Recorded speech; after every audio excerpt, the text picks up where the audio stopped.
Dan saat ini, mari saya jemput untuk bangkit berdiri. Kita akan terus memuji dan memuliakan nama Tuhan. Maka jiwaku pun memujimu.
Selama-lamanya dan tidak meninggalkan perbuatan tangannya. Amin. Salam kasih karunia dan damai sejahtera dari Allah Bapa kita dan dari Tuhan Yesus Kristus menyertai kita sekalian. Amin. Sungguh besar kasih Allah buat kita. Kita boleh ada sampai saat ini, boleh dipertemukan sebagai saudara seiman, untuk boleh terus memuji dan memuliakan nama Tuhan. Mari kita angkat pujian. Hari ini ku rasa bahagia. Sambil bertepuk tangan.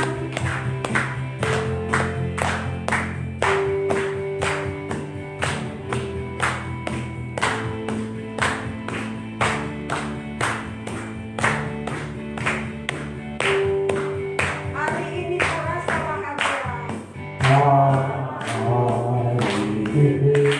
ku rasa bahagia. Berkumpul bersama saudara seiman.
kita.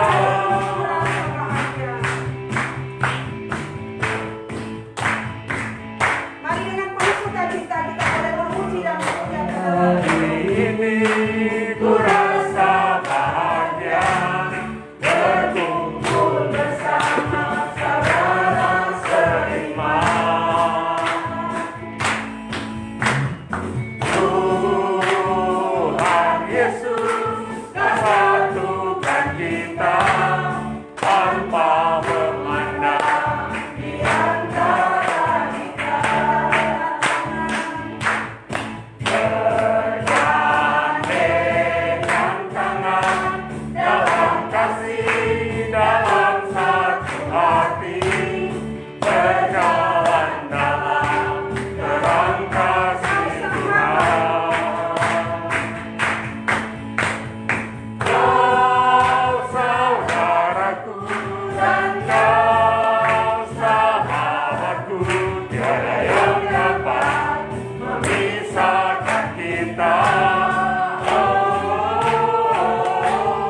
Kau saudaraku dan kau sahabatku, tiada yang dapat memisahkan kita. Tuhan, silakan duduk.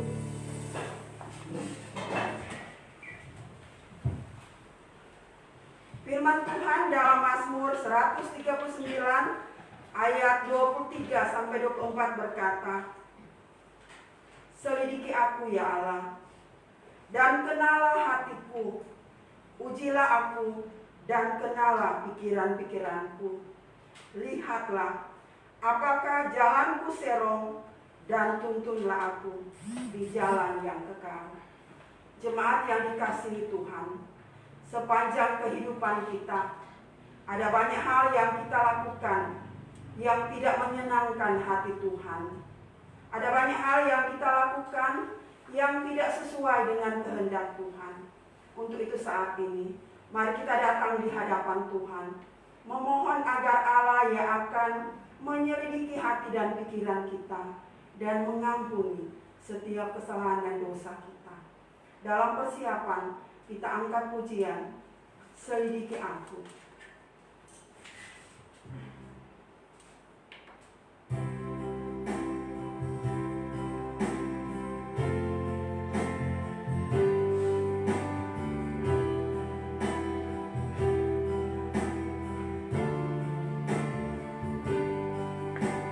Selidiki aku ya Tuhan.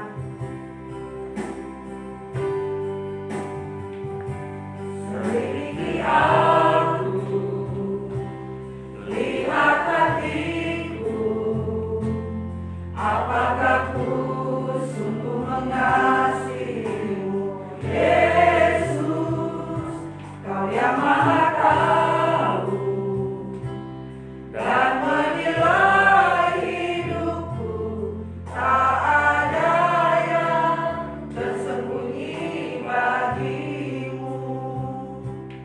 Tak kulihat kebaikanmu yang tak pernah habis di hidupku. Ku berjuang sampai akhirnya Kau dapati aku tetap setia. Musik masih tetap dimainkan. Mari masing-masing kita datang di hadapan Tuhan, mengakui setiap apapun yang kita lakukan yang tidak menyenangkan hati Tuhan. Kita memohon agar Allah yang akan mengampuni dan menyucikan setiap kita. Bahkan kita juga berdoa biar Tuhan yang akan berbelas kasihan atas bangsa kita. Tuhan yang akan mengampuni setiap pemimpin-pemimpin negara, bahkan setiap kita masyarakat Indonesia.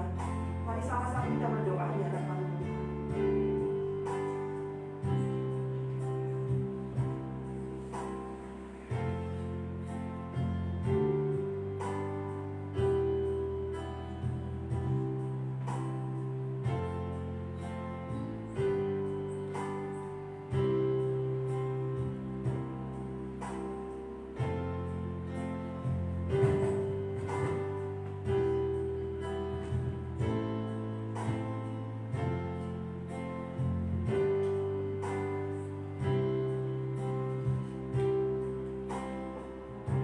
Bapa di dalam surga, ini setiap kami anak-anak-Mu datang dengan penuh kerendahan hati di hadapan Tuhan.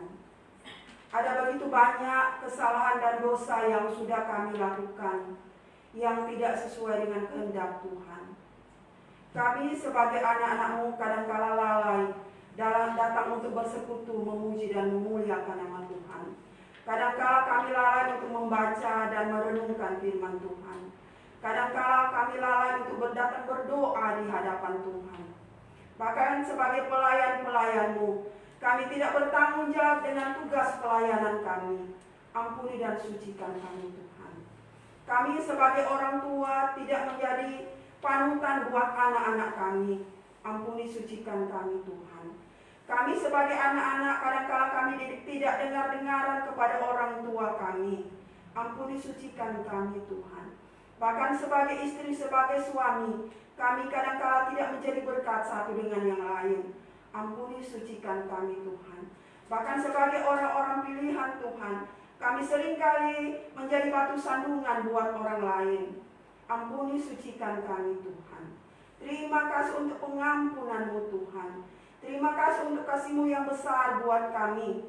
Engkau mau mati buat kami semua di kayu salib untuk menebus setiap salah dan dosa kami. Terima kasih Tuhan, terima kasih.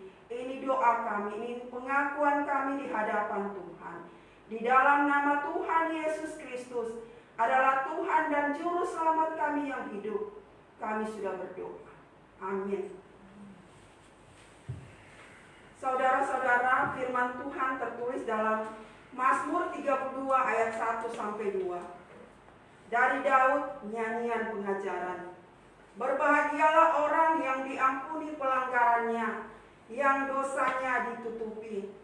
Berbahagialah manusia yang kesalahannya tidak diperhitungkan Tuhan, dan yang tidak berjiwa penipu. Demikianlah berita anugerah bagi setiap kita yang dengan sungguh-sungguh mengaku dosa kita di hadapan Allah. Dan sebagai ungkapan syukur kita kepada Tuhan atas kasih dan pengampunannya buat kita semua, mari kita angkat pujian yang berkata, ku bernyanyi puji Yesus. Hatiku bersuka cita karena Tuhan yang sudah menyelamatkan kita dari dosa.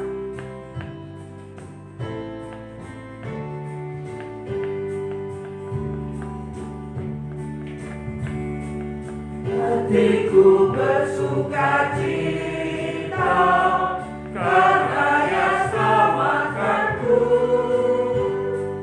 Kasih-Nya amat ajaib yang menghapus dosaku. Ku bernyanyi puji Yesus, bagiku yang terindah.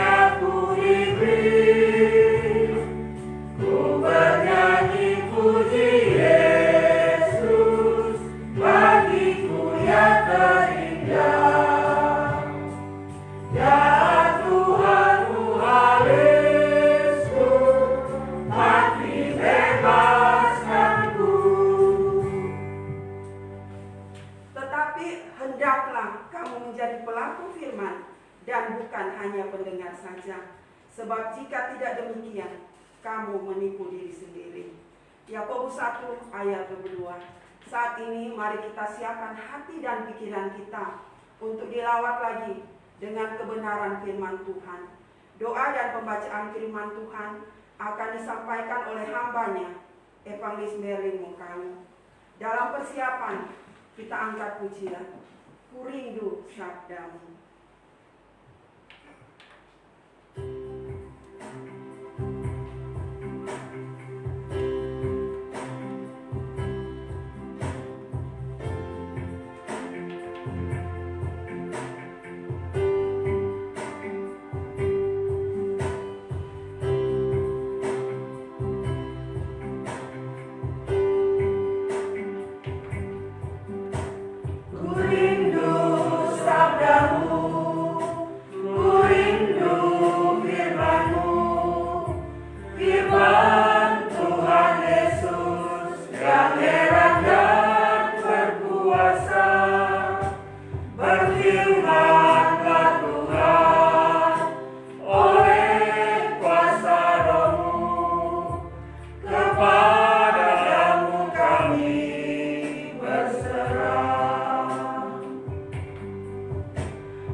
Berfirmanlah, berfirmanlah Tuhan. Ku rindu menikmati sabda-Mu. Ku rindu sabda-Mu. Ku rindu sabda-Mu. Ku rindu firman-Mu.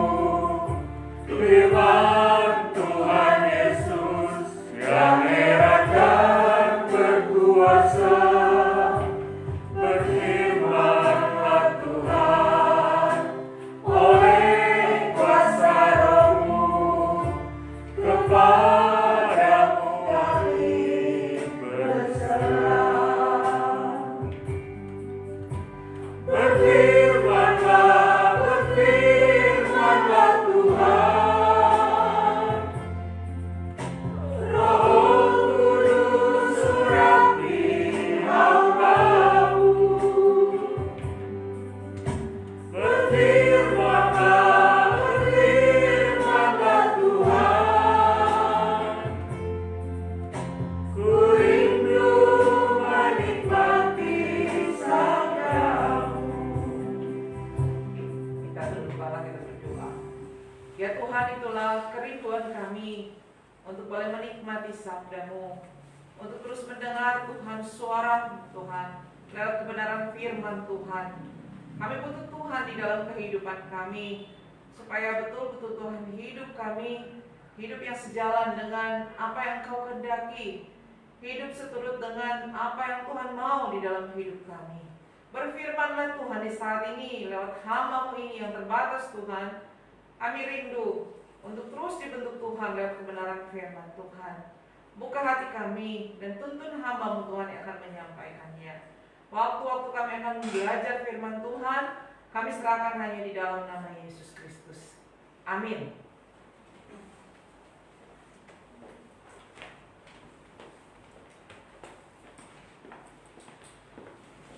Bapak Ibu Saudara, mari kita membaca bagian firman Tuhan di dalam kitab Yohanes pasal 8. Yohanes pasalnya yang ke-8. Kita akan baca 2 ayat 31 dan ayat 32.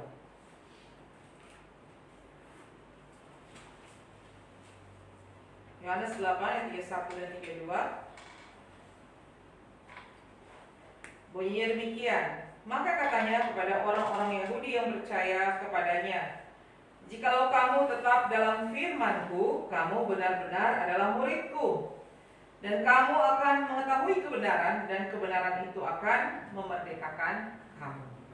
Demikian bagian firman Tuhan. Shalom bagi kita semua. Shalom. Ya, puji Tuhan. Cuma karena anugerah dan kemurahan Tuhan di situasi yang boleh dikatakan genting bagi bangsa kita, tapi kalau kita masih Tuhan percayakan ada kehidupan, sekali lagi cuma karena anugerah dan kemurahan Tuhan. Sehingga betul-betul di waktu-waktu yang Tuhan berikan ini kita pergunakan dengan sebaik-baiknya untuk kemuliaan Tuhan pastinya.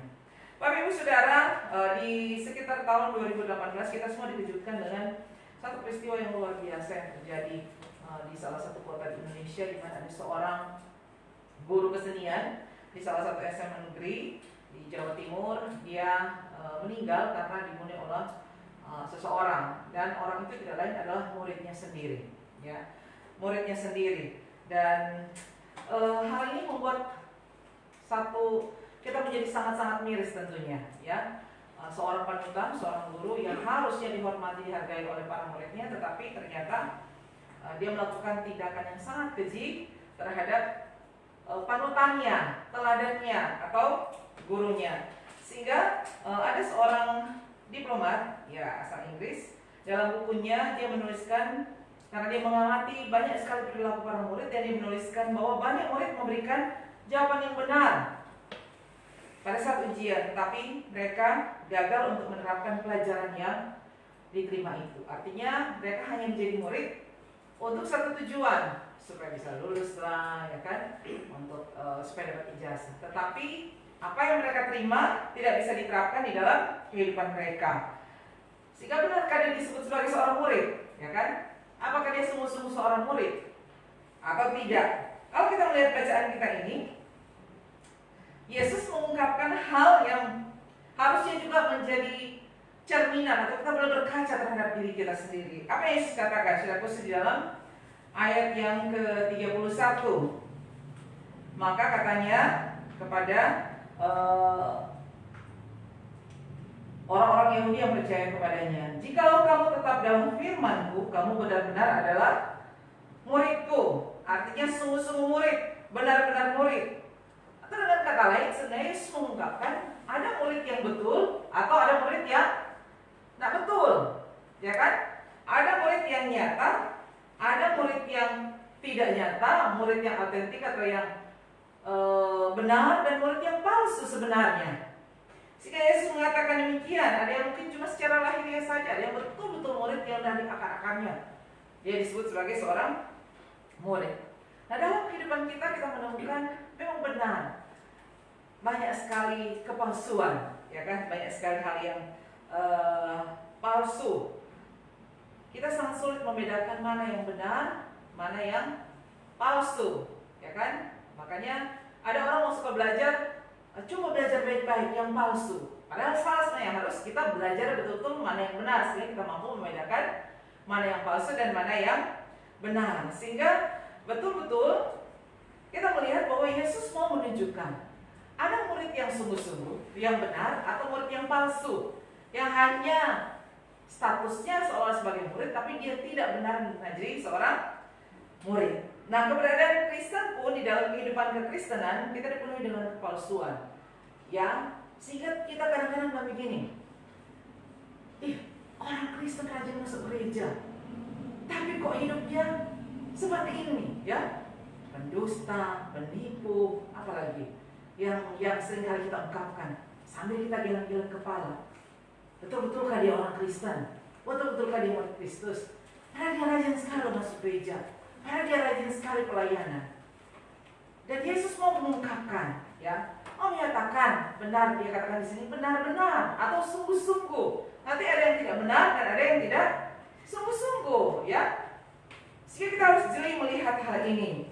Itulah sebabnya penting sekali kita memikirkan, bahkan merefleksikan dalam hidup kita sendiri. Apakah saya ini betul-betul sudah menjadi murid yang sejati, atau udah bilang KW2, KW3, ya kan? Murid KW-KW-an, KW1, 2, atau 3.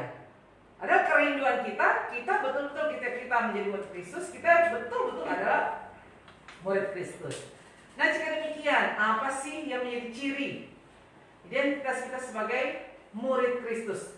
Orang-orang disebut sebagai orang percaya, orang Kristen yang sungguh-sungguh di dalam Tuhan. Mari kita lihat bersama-sama. Yang pertama, apa yang menjadi ciri murid Kristus? Pastinya dia harus punya identitas sebagai murid. Apa identitas kita? Kalau kita kan warga negara Indonesia, identitasnya apa? KTP, ya kan?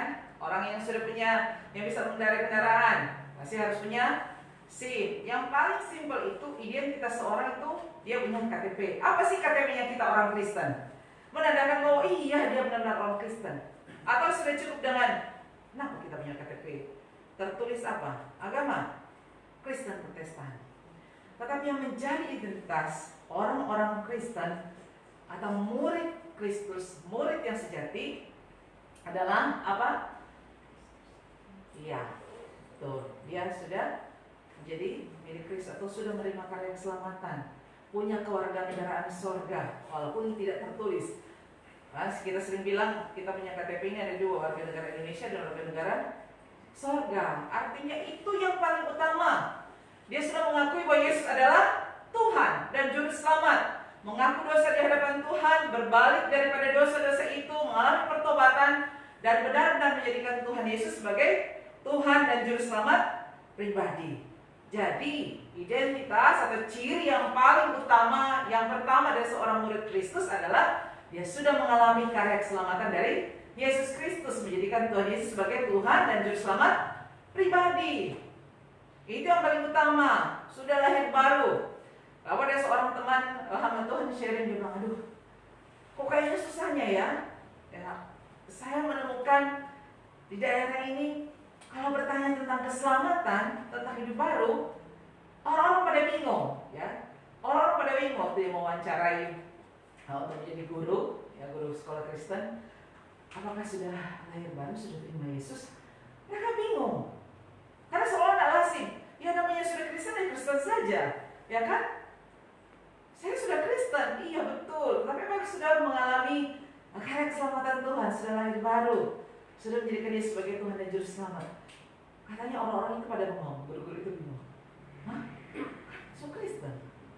Tapi identitas yang utama bagi kita semua sebagai orang-orang Kristen sejati, murid Kristus yang sejati, sudah mengalami Kristus di dalam kehidupan. Firman Tuhan mengatakan Dia adalah harusnya menjadi domba Yesus dan tidak seorang pun dapat merebutnya dari tangan Yesus di dalam Yohanes pasal 10. Kemudian Dia bukan lagi budak, tapi Dia seorang anak, seorang pewaris. Itulah identitas kita sebagai murid yang sejati atau orang Kristen yang sejati.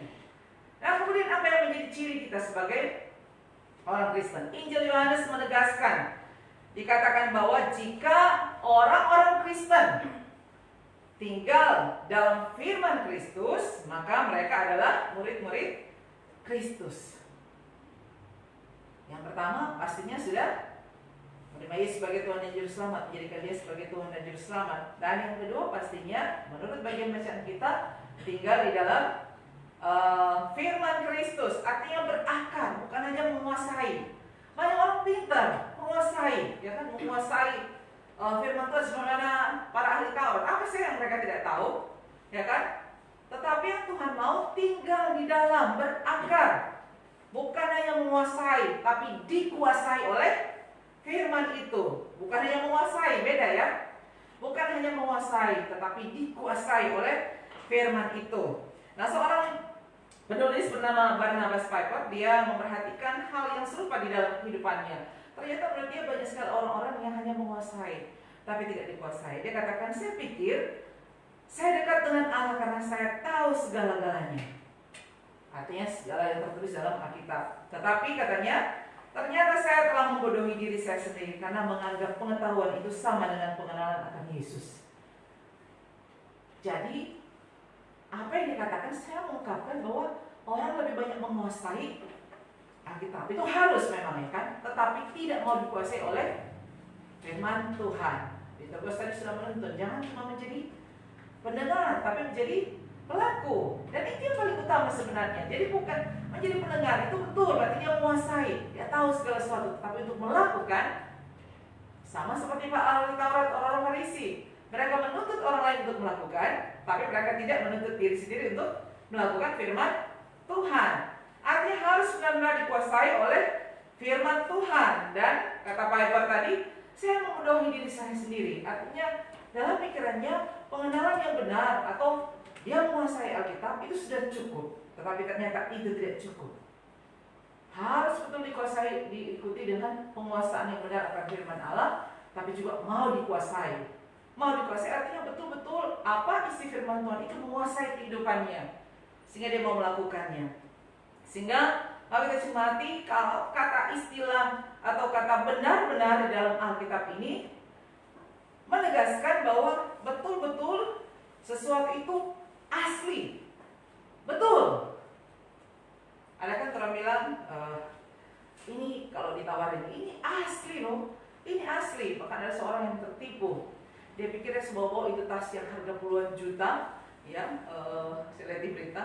Dia senang-senang, toh bawa tas puluhan juta di salah satu bandara yang ternyata tidak boleh masuk KW-KWan, ya, harus masih diperiksa, tidak ada sertifikat dan lain sebagainya. Oh, saya beli mahal ini puluhan juta, tidak bisa disita. Kenapa?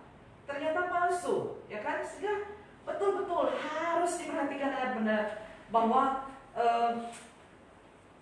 ini benar atau ini palsu, atau kita merasa ini benar padahal ternyata tidak benar. Sehingga firman Tuhan mengatakan jika orang-orang Kristen benar tinggal dalam firman, maka mereka benar-benar. Nah, ini menjadi aspek utama juga, salah satu aspek yang penting.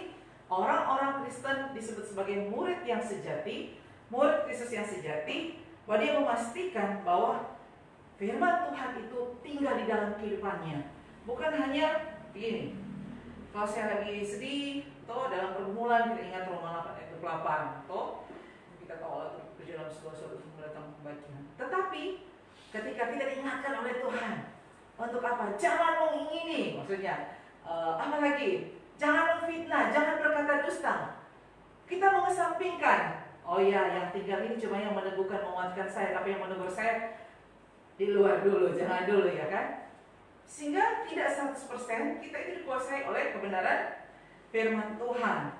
Tetapi ketika kita benar-benar dikatakan, artinya 100% kita mempercayai firman itu dan kita taat pada kebenaran firman itu yang artinya tinggal benar-benar, ya kan? Tidak 1%, tidak 50%, tapi benar-benar itu 100% kita dikuasai oleh kebenaran firman Tuhan. Nah, ini yang mau diajarkan, dikatakan oleh Yohanes lewat bagian ini. Artinya orang Kristen itu, murid Kristus itu bukan berarti dia sebagai aksesoris apa salib yang gede misalnya kan, apalagi dalam setiap perkataannya pokoknya nak berhenti puji Tuhan haleluya, itu bagus dan memang betul daripada dia memaki. Tetapi bukan itu yang paling utama, ya kan? Tiap hari, soalnya waktu dalam salah satu seminar seorang pemberi materi itu dia menunjukkan gambar-gambar di luar negeri pun mereka pakai kaos. Ini orang-orang tak percaya Yesus, mereka memakai kaos yang bertuliskan I love Jesus, tapi mereka bukan orang yang percaya kepada Yesus. Saya lupa di negara mana itu, tapi tadi kasih lihat gambar-gambar itu. Iya, mereka mengatakan ya udah, mereka tahu itu Yesus, tapi mereka tidak mempercayai dia, tidak menjadikan dia sebagai Tuhan dan Juru Selamat. Artinya cuma sekedar aksesoris. Oh iya, orang Kristen, tetapi Tuhan mau betul-betul benar-benar tinggal di dalam firman Kristus, bukan hanya sekedar aksesoris, bukan hanya tempelan belakang supaya orang lihat, tapi betul-betul lahir dari dalam kehidupan kita. Artinya keseluruhan bagian Alkitab firman Tuhan selain kita kuasai, tapi juga kita dikuasai oleh kebenaran firman Tuhan. Tinggal tetap, artinya berkesinambungan terus menerus. Bukan kalau kita suka baru firman Tuhan itu diam di dalam kehidupan kita. Kalau menegur kita, tidak mau, singkirkan. Kalau menguatkan dalam air mata, baru kita cari-cari ayat-ayat Alkitab yang menguatkan kita.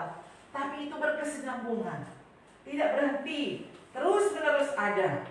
Sehingga dengan konsisten kita mempraktekannya. Artinya kita tahu yang benar dan juga kita melakukan kebenaran itu, bukan pilih-pilih, ya kan? Bukan pilih-pilih. Makanya, selalu diingatkan, selalu program Gema, baca Alkitab supaya apa? Bukan supaya kita sudah selesai, hore, sudah selesai, sudah 3 kali membaca Alkitab, keseluruhan Alkitab. Bukan seperti itu. Tujuannya supaya apa? Pertama kita kenal dulu, kita tahu, tapi semakin kita mencintai Tuhan karena kita tahu apa yang tertulis di dalam Alkitab. Nah, kita semakin jelas apa Tuhan mau. Identitas atau ciri murid Kristus yang terutama itu terkait dengan tinggal di dalam firman Tuhan. Nah, bagaimana sikap kita sebagai orang-orang yang benar, sikap kita terhadap firman Tuhan? Nah, kita melihat ada 3 kelompok orang sebenarnya. Orang yang pertama, mari kita lihat ya, kita masuk kelompok golongan yang mana. Kelompok yang pertama, orang-orang yang tidak peduli dengan firman Tuhan. Artinya, ya sudahlah, dia punya Alkitab di rumah, namun tak pernah baca. Di handphone ada aplikasi Alkitab, tapi tidak pernah dibaca. Apalagi, tidak pernah dibuka. Bahkan mungkin ada orang memang punya Alkitab, tapi gitu kan. Ada yang pernah saya ketemu orang baca-baca Alkitab cuma dari situ, cuma seperti itu. Biar Jo. Jadi dengar kok di khotbah, ya kan? Nah, itu kelompok orang yang pertama, sehingga sedangkan baca enggak, dengar juga mungkin sambil melamun atau sambil main HP, ya kan?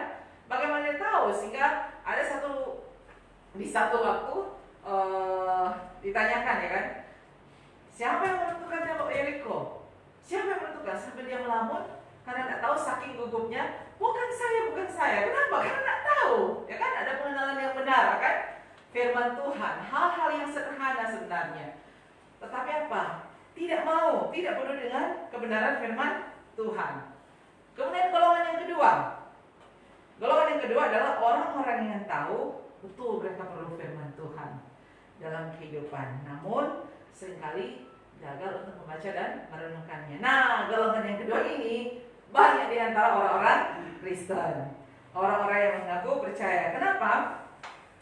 Niatnya pokoknya membaca Alkitab, pokoknya mau belajar firman Tuhan. Namun komitmennya kurang kuat sehingga pas pagi hari, oh iya baca Alkitab, ya saya terlambat.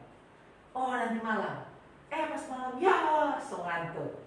Ya kan? Cuma sampai gimana? Di niat. Niat memang mau baca Alkitab, niat memang menyelesaikan Alkitab. Pokoknya 1 tahun harus selesai baca Alkitab. Pokoknya dan sebagainya. Pokoknya. Tetapi ada saja halangan untuk membuat kita punya waktu, punya komitmen untuk membaca bagian firman Tuhan. Pada akhirnya kita menjadi lupa akan pentingnya firman Tuhan di dalam kehidupan kita. Ini golongan yang kedua. Nah, kita termasuk di golongan mana? 1, saya rasa 1 nggak mungkin lah ya. 2, mungkin ada sedikit. Golongan yang ketiga. Golongan yang ketiga adalah orang yang sungguh-sungguh mau belajar firman Tuhan. Orang yang sungguh-sungguh mau belajar kebenaran firman Tuhan. Sehingga bagi kita semua menjadi pertanyaan, kita termasuk golongan yang mana? Orang yang mau sungguh-sungguh belajar firman Tuhan, yang pasti dia harus punya relasi yang intim dengan Tuhan. Sebagaimana ciri seorang murid Kristus yang sejati, karena sudah diselamatkan. Orang yang sudah diselamatkan punya kerinduan yang menggebu-gebu untuk apa? Dekat dengan Tuhannya, dekat dengan juru selamatnya, sehingga mau membangun relasi yang intim dengan Tuhan. Kemudian membaca bagian firman Tuhan, punya disiplin waktu yang sungguh-sungguh. Sebagaimana pujian tadi, ku rindu sabdamu, ku rindu firmanmu. Ada kerinduan, ada kehausan yang menggebu-gebu untuk mau apa? Mengalami Tuhan, mengenal Tuhan dan firman Tuhan yang tertulis di dalam Alkitab. Kalau zaman sekarang sih enak sekali ya kan? Mau baca, bisa lewat aplikasi. Mau dengar pun kalau malas mau baca, dengar saja duduk manis baca, dengar firman Tuhan. Sehingga saya sering bilang ke orang tua, kalau capek itu nanti sudah kasih aplikasi dengar Alkitab. Ya kan, kalau mata suka kabur, kalau orang tua mengeluh mata suka kabur, nggak bisa lihat, dengar bisa enggak? Bisa. Ada sekarang aplikasi Alkitab yang bisa mendengar, cuma mendengar. Apa sih yang tidak ada? Tapi yang tidak ada apa? Yang kurang?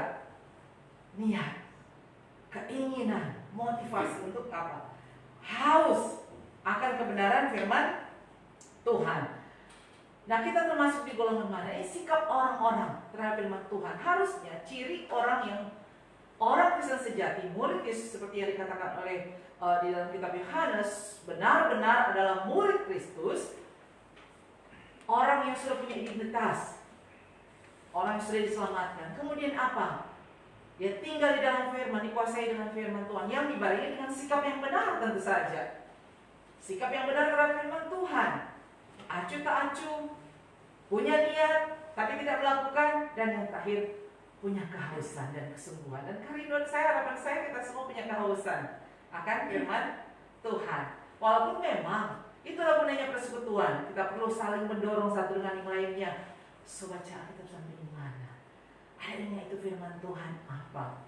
Itulah gunanya persekutuan, untuk boleh saling mendorong, saling mengingatkan, saling menguatkan, meneguhkan untuk apa? Punya kehausan, kerinduan yang sangat dalam untuk apa?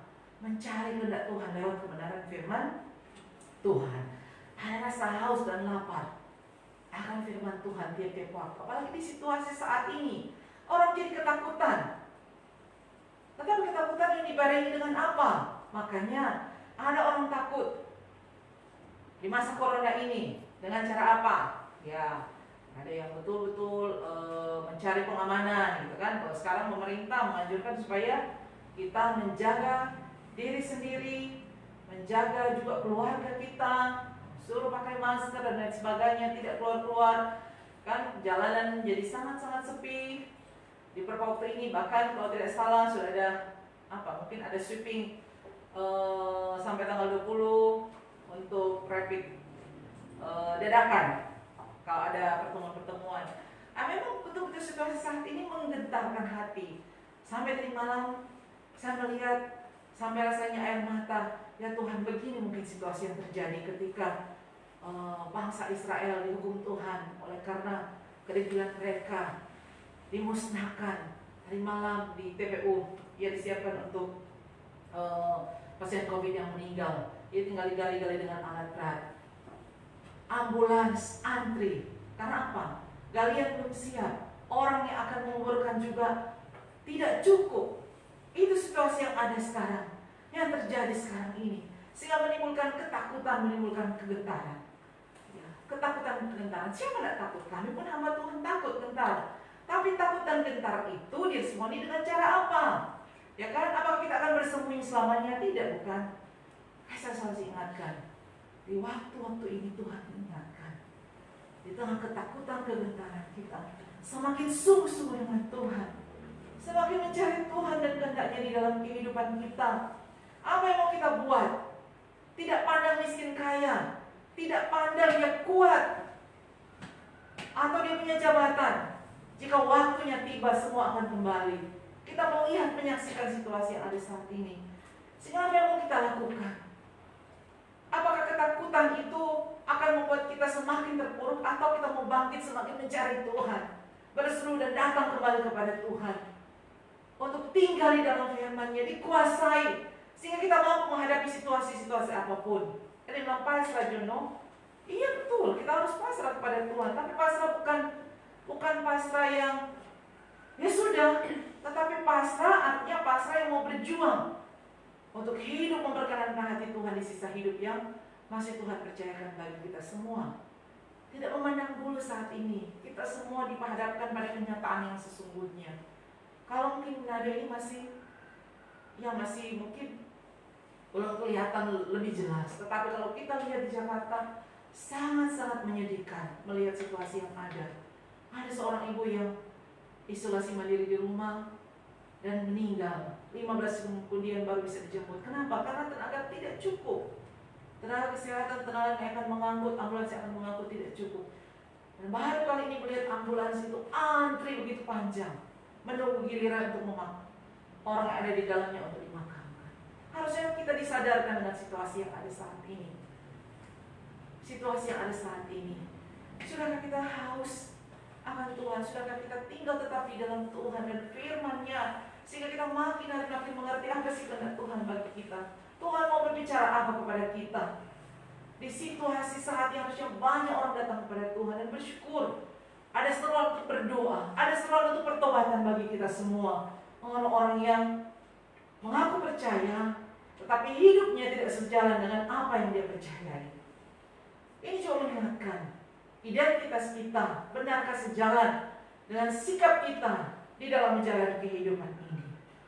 Sehingga Bapak Ibu Saudara yang kasih, Tuhan mengingatkan, firman Tuhan terus mengingatkan bagi kita semua. Sudahkah kita benar-benar menjadi murid yang sejati? Sudahkah kita benar-benar menjadi milik Kristus?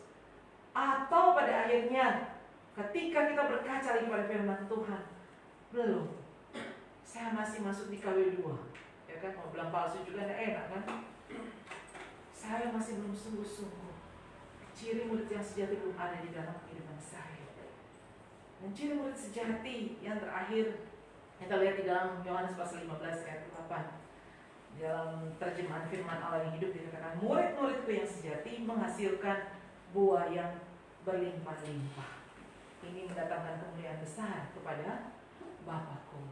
Selain terhadap diri kita, tapi juga kita boleh menghasilkan buah. Buah Injil yang hidup adalah bukti nyata bahwa kita adalah sungguh-sungguh murid Kristus. Bagaimana menghasilkan buah di tengah situasi saat ini?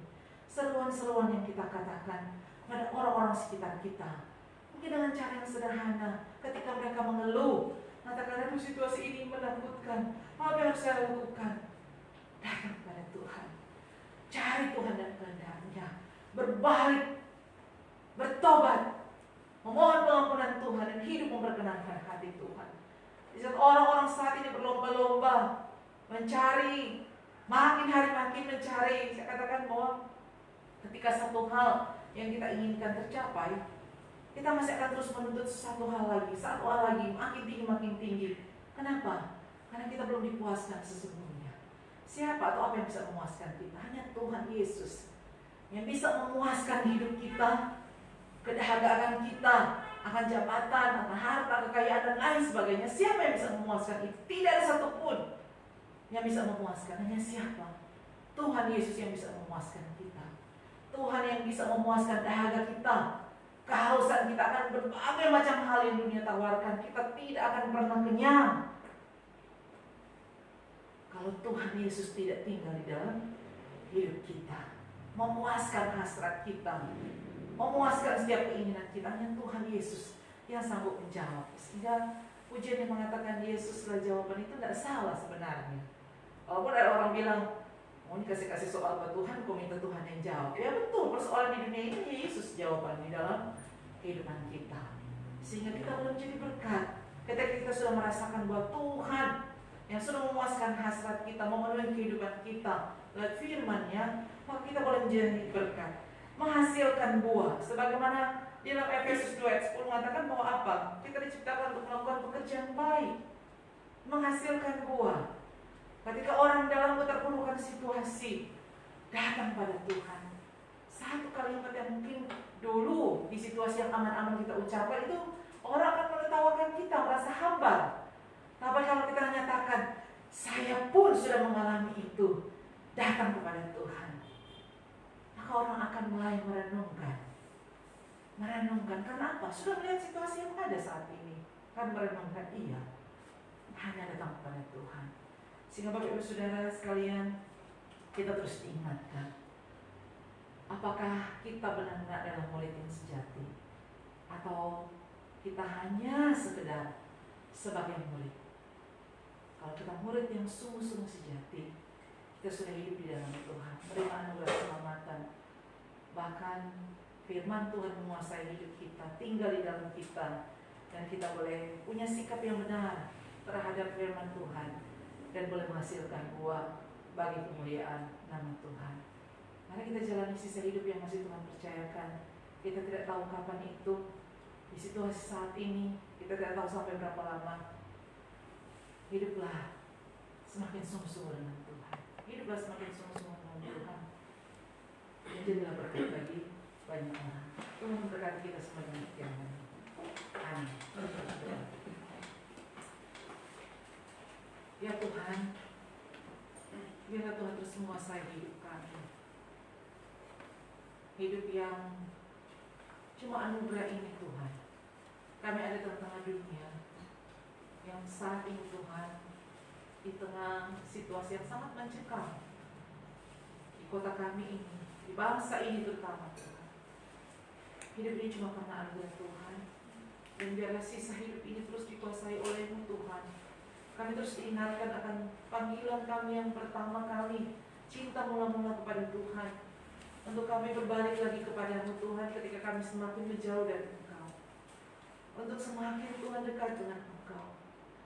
Dan biarlah Tuhan kami mau terbuka untuk hidup kami dikuasai oleh Tuhan, dipuaskan oleh Tuhan.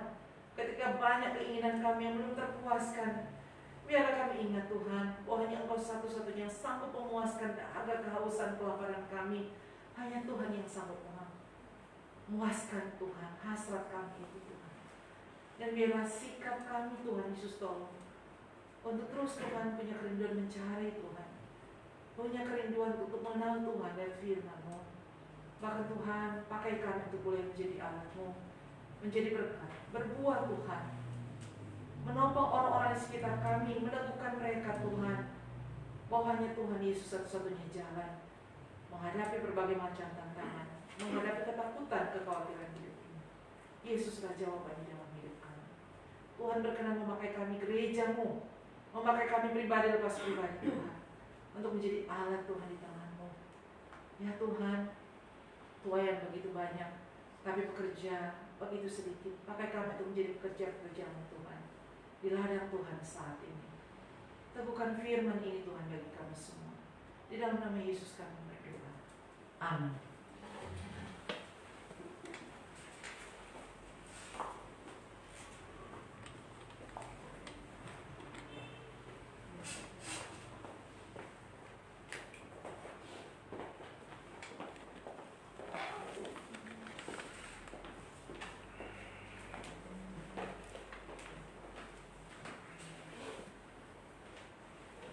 Jemaat yang dikasihi Tuhan, saya jemput untuk bangkit berdiri bersama-sama dengan semua orang percaya dari segala abad dan tempat.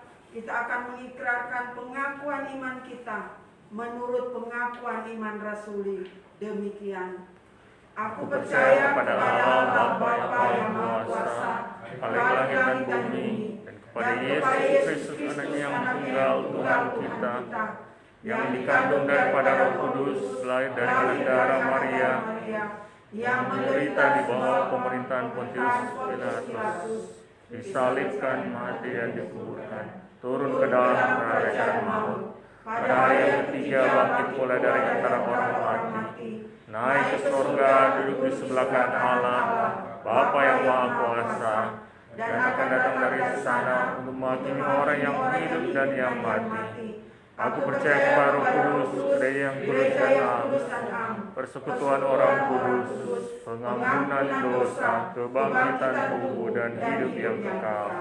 Amin. Kita akan mendengarkan puji-pujian dari kaum Bapa.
Terima kasih untuk kaum pria yang sudah membawakan puji-pujian. Tuhan Yesus memberkati. Kita akan memberikan persembahan kepada Tuhan.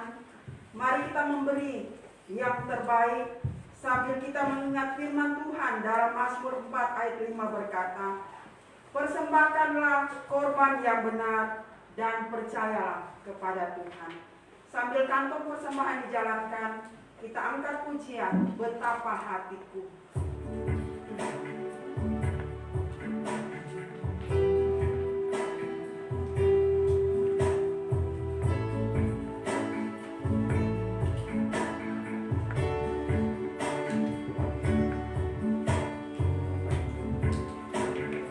Apa hatiku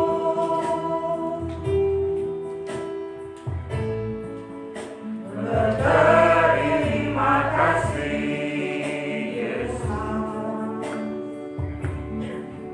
Kau mengasihiku,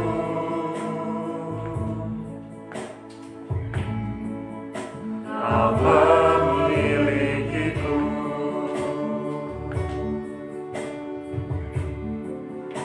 Hanya ini Tuhan persembahanku, segenap hidupku, jiwa dan ragaku, sebab aku miliki harta kekayaan yang cukup berarti untuk ku persembahkan.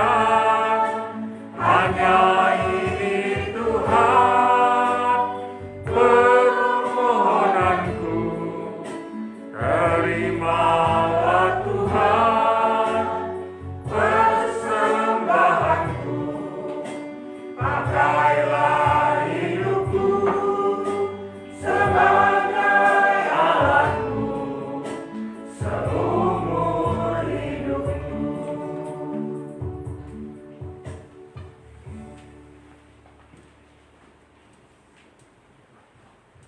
Mari kita berdoa. Inilah kerinduan kami Tuhan, seumur hidup kami Tuhan boleh memakai hidup kami yang Tuhan percayakan hingga hari ini. Karena kami tahu Tuhan, kami boleh ada hanya karena kemurahan Allah semata bagi kami, sehingga kami boleh melewati setiap tantangan-tantangan pergumulan hidup hingga hari ini. Dan kami bisa berdiri Tuhan di hadapan Tuhan untuk kami boleh memuliakan dan menyembah Engkau, Tuhan dan Raja kami. Terima kasih Tuhan, lewat kebenaran firman-Mu di pagi hari ini kami ingatkan lagi bagaimana kami harus tetap di dalam Tuhan, di dalam firman-Mu dan kekuatan kuasa-Mu untuk kami boleh melangkah di hidup ini. Terlebih di situasi-situasi pandemi virus corona saat ini Tuhan, hanya Tuhan dan karena Tuhan saja kami boleh ada. Tuhan tolong kami, Tuhan mampukan kami. Terima kasih Tuhan, bersyukur untuk kasih dan anugerah Tuhan, bersyukur untuk firman-Mu. Biarlah Tuhan memberkati, berkati hamba firman-Mu, berkati semua yang boleh melayani di pagi hari ini. Biarlah Tuhan mereka juga terus mengalami kasih dan kemurahan Tuhan. Bahkan kami semua yang boleh hadir saat ini Tuhan terus mengalami kasih dan kemurahan Tuhan. Tuhan terima kasih. Dan kami bersama-sama bersatu hati mendoakan bagi bangsa kami Indonesia ini Tuhan. Di tengah-tengah pandemi gelombang kedua virus corona saat ini Tuhan, kami butuh belas kasih Tuhan. Kami sudah dimampukan melewati gelombang pertama, tapi di minggu-minggu terakhir ini Tuhan, gelombang kedua yang ada Tuhan, yang membuat bangsa ini perlu pembatasan-pembatasan. Kami butuh anugerah Tuhan. Biarlah Tuhan berbelas kasih bagi bangsa kami, bagi provinsi kami, bagi kota kami Tuhan, bagi keluarga kami. Kami memohon kepadamu belas kasih Tuhan, biarlah lawatan-Mu Tuhan, biarlah pandemi ini boleh segera berakhir. Hanya karena kemurahan Tuhan saja kami percaya ini akan berakhir Tuhan. Sebab itu biarlah Tuhan melihat kami semua. Kami mohon kepadamu sama dengan seluruh bangsa dan negara Indonesia berseru kepadamu, memohon pengampunan-Mu, memohon belas kasih Tuhan. Terima kasih Tuhan. Bahkan kami secara pribadi dan keluarga kami, biarlah Tuhan terus memproteksi kami semua. Biarlah Tuhan terus melindungi kami semua. Tubuh jasmani ini boleh kuat karena Tuhan ada di hidup kami, boleh memproteksi kami dari virus ini Tuhan. Biarlah Tuhan berbelas kasih itu bagi kami. Terima kasih Tuhan, berkati pemimpin-pemimpin bangsa kami dalam merumuskan kebijakan bagi bangsa ini, bagi provinsi kami, bagi kota ini Tuhan. Berkati tenaga medis, kami serahkan ke dalam tangan Tuhan. Pulihkan mereka yang sementara sakit, kami memohon kepadamu Tuhan. Kami serahkan ke dalam tangan Tuhan. Terima kasih. Berkati pelayanan di KRI Agape Bitung, biarlah Tuhan tolong, Tuhan campur tangan. Walaupun di situasi pandemi kami boleh tetap kuat untuk boleh berpegang erat kepadamu, boleh mengikut Engkau di dalam hidup ini. Berkati setiap jemaat, berkati keluarga kami. Kami yang boleh ada beribadah bersama-sama, bahkan yang ada di rumah, bahkan keluarga kami Tuhan, di hidup dan aktivitas mereka, yang dekat dengan kami, yang jauh dengan kami, apakah suami kami, anak-anak kami, orang tua kami Tuhan. Kami taruh ke dalam tangan Tuhan. Biarlah Tuhan yang bersama-sama juga dengan mereka. Terima kasih Tuhan. Perlindungan yang sempurna kami tahu hanya datang dari Tuhan. Dan itulah boleh menjadi bagian kami semua yang boleh berjemaat bersama-sama di gereja ini. Berkati gereja ini boleh menjadi berkat bagi banyak orang. Biarlah Tuhan tolong, Tuhan campur tangan. Kami semua boleh kuat di dalam Tuhan. Kami serahkan ke dalam tangan Tuhan. Terima kasih Tuhan. Kami boleh memberikan persembahan. Biarlah Tuhan berkati persembahan ini agar boleh dikelola dengan baik bagi pekerjaan pelayanan gereja Tuhan di KRI Agape Bitung. Terima kasih Tuhan, terpujilah Engkau. Kami menyerahkan sepanjang minggu ini Tuhan, hidup kami ada dalam tangan Tuhan, hidup keluarga kami ada dalam tangan Tuhan. Tuhan yang memberikan perlindungan. Terpujilah Engkau Tuhan. Usaha dan pekerjaan dari setiap jemaat-Mu diberkati oleh Tuhan. Setiap perjalanan kami disertai oleh Tuhan. Kami mau terus berharap dan senantiasa percaya kepada Engkau Tuhan penguasa alam semesta. Terima kasih Tuhan, ini doa kami, ini syukur kami yang kami bawa hanya dalam nama Tuhan Yesus Kristus yang mengajar kami berdoa bersama-sama. Bapa kami di surga, dan nama-Mu, nama kerajaan, diberikan dulu seperti surga. Jika kami pada hari ini, Tuhan kami cukupnya, ampunilah segala kesalahan kami, salah kepada kami, dan jangan membawa cobaan, tapi lepaskan kami dari karena Engkau punya kerajaan, kuasa dan kemuliaan sampai selama-lamanya. Amin.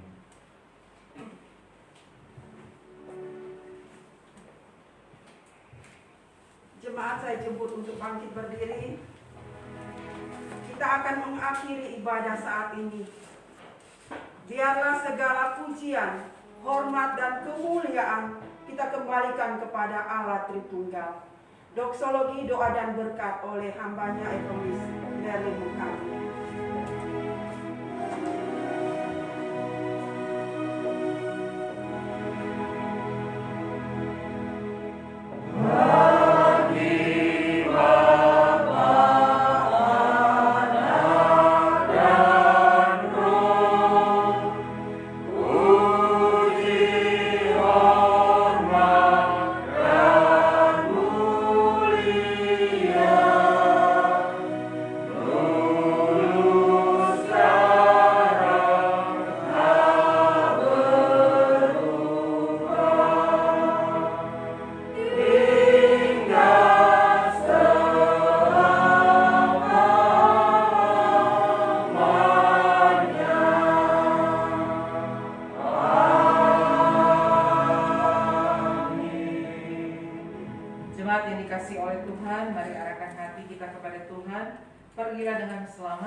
Tuhan memberkati dan melindungi saudara-saudara. Tuhan menyinari dengan wajah-Nya dan memberi engkau kasih karunia. Tuhan menghadapkan wajah-Nya kepadamu dan memberi engkau damai sejahtera dari sekarang ini sampai selama-lamanya. Amin.